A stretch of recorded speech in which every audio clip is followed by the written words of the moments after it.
But here's what I think is really important there is as we move towards, again, more consolidated or commoditized industries, and as we move towards more AI replacing everything that we do, all else being equal, people do business with people that they know and like and trust. Mm-hmm. Well, if you've got a dentist who shares a picture of his family on Christmas morning or wearing those, I almost put an adjective in there, wearing those matching pajamas, those stupid matching pajamas, like that's going to appeal to the right people. And Tim was saying, by the time your kids turn 18, you've spent 93% of your time with them. You had a physical reaction. So you're going to remember that statistic. You're going to remember that Tim shared that statistic with you. And in fact, sometimes when you're making plans to spend time with your kids, you're going to think about Tim. So that ad will have this lasting, lingering impact because of that emotional connection that it made with you.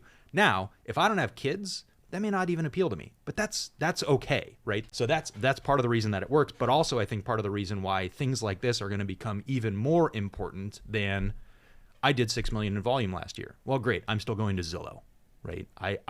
Or there's a human connection. It's like, well, gosh, you're obviously going to be the first person I call when I'm ready to list my house for sale. Right.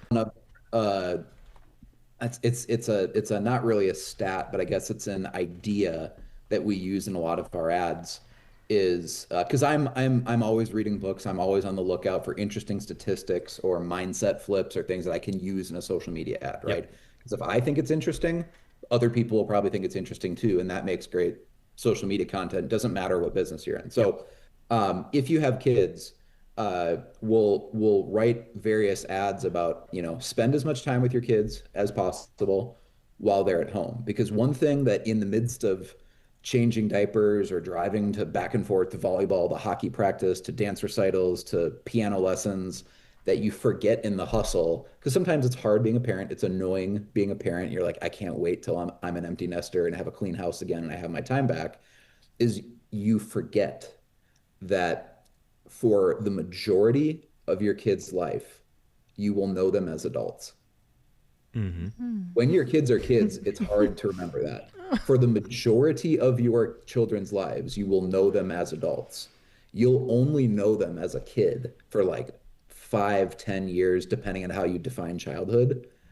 And once they're grown, they're grown. So it's like spend as much time with your kids as possible because you have the whole rest of your life to relate to them as grown adult children, but they're only kids once. And as a parent, you have a unique perspective on that they're not going to get from anyone else. So there's all sorts of these narratives and kind of just like light bulb moments that we can turn these into compelling social media posts just by pairing it with a picture of you and your kids.